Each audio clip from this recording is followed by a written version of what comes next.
시장이 결정하는 가격이 아니라 청년들이 감당 가능한 임대료를 만들기 위해서 사회적인 연대를 모으고 그 가치를 좀 이어나가는 것, 경제적인 불안을 좀 해소하기 위해서 되게 중요한 고민의 지점이다. 혹시 비진학자의 인구가 대략 얼마나 되는지 아시나요? 이 교육 통계에 따르면은 매년 10명 중 3명의 고3 학생은 대학에 진학하지 않은 비진학을 결정합니다. 교육 통계에 잡히지 않는 탈학교 청소년, 그리고 비인가 대안학교 재학생 등 다양한 경우들을 생각해 본다면은 비율은 조금 더 늘어나겠죠. 이게 단순하게 규모로만 보더라도 결코 적지 않은 대상입니다. 그런데 여러분, 혹시 대학 비진학자를 위한 정책이라고 할 만한 것들을 주변에서 보신 적이 있으신가요? 앞서 살펴본 것처럼 대학생을 위한 주거 정책은 부족하지만 맞춤형 정책들이 조금씩 마련되고 확장도 되고 있습니다. 근데 비진학 청년을 위한 주거 정책, 교육 정책, 지원 정책은 찾아보기가 정말 힘듭니다. 그리고 그마저도 대부분이 시범 사업으로 되게 작게 운영이 되고 있고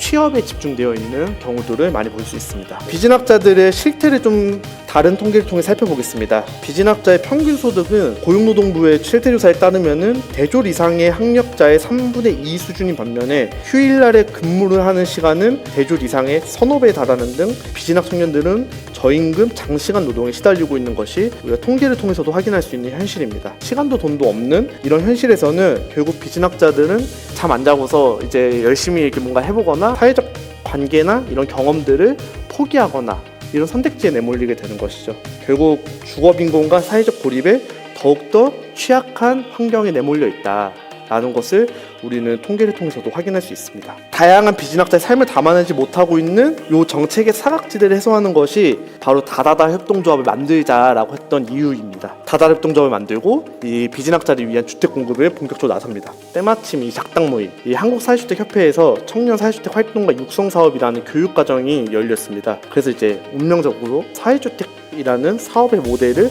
함께 고민하고 이런 지자체의 공공의 자원을 연계해서 비진학자를 위한 주택을 공급해보자 라는 이제 목표를 가지고서 사업의 방향을 잡게 되었습니다. 저희가 그때 이제 사업 계획서를 쓰는 과제가 주어졌는데 이제 우리는 어떤 주택을 만들까 이런 주택 사업을 고민하면서 우리가 기존에 만들어진 어떤 청년주택이나 그다음 사회주택에서 부족하다고 생각하는 것, 왜 이 집들의 비진학자나 활동가들이 들어가세요라고 이렇게 우리가 적극적으로 초대하지 못할까 이런 고민을 했을 때 우리의 다양성을 숨기지 않아도 되는, 내가 대학에 가지 않은 것에 대해서 구구절절하게 긴 설명을 하지 않아도 좀 내가 나로서 인정받을 수 있고 내 선택이 충분히 하나의 선택으로서 존중받을 수 있는 문화가 있었으면 좋겠다. 그리고 내 다양성이 지원받을 수 있는 집이면은 살만하겠다라는 이제 생각을 했고, 그래서 저희의 핵심 키워드는 이 다양성이라는 키워드를 가지게 되었습니다. 다양한 삶을 살아가는, 다양한 선택을 지지하는,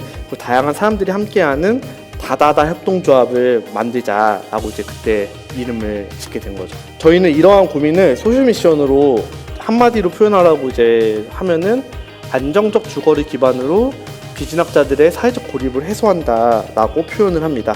그래서 사람들이 덜 불안하고 함께 무언가를 하기 위해서는 기반이 이제 필요한데 저희는 그 기반에 가장 중요한 것이 바로 집, 안정적 주거라고 생각을 했고 그걸 토대로 다양한 일들을 해보려고 하고 있습니다. 사회적 고민과 시도들을 하면서 다다다스럽게 살 수 있는 집, 그리고 다양한 사람들이 다 같이 살 수 있는 집을 생각하면서 DA, 다 같이 사는 집, 나름의 브랜드를 만들고 주택 공급을 추진하고 있습니다. 터무니있는 집에서 저는 가장 좀 매력적이다, 그리고 이건 정말 소중하다라고 생각했던 거는 아까 말했던 시장이 결정하는 가격이 아니라 청년들이 감당 가능한 임대료를 만들기 위해서 사회적인 연대를 모으고 그 가치를 좀 이어나가는 것, 좀 이 부분이 어쨌든 경제적인 불안을 좀 해소하기 위해서 되게 중요하고 어떤 공동체를 유지하고 만들기 위해서 되게 중요한 고민의 지점이다. 왜냐면 사실 그거를 시장가가 아닌 가격으로 만들기 위해서는 그만큼 터무니있는 집 구성원들이 많은 고민과 투자자들의 노력이 있었기 때문에 좀 가능했다. 사회적 연대가 있었기 때문에 그 부분은 좀 함께 지켜나갔으면 좋겠다는 생각을 하는 것 같고,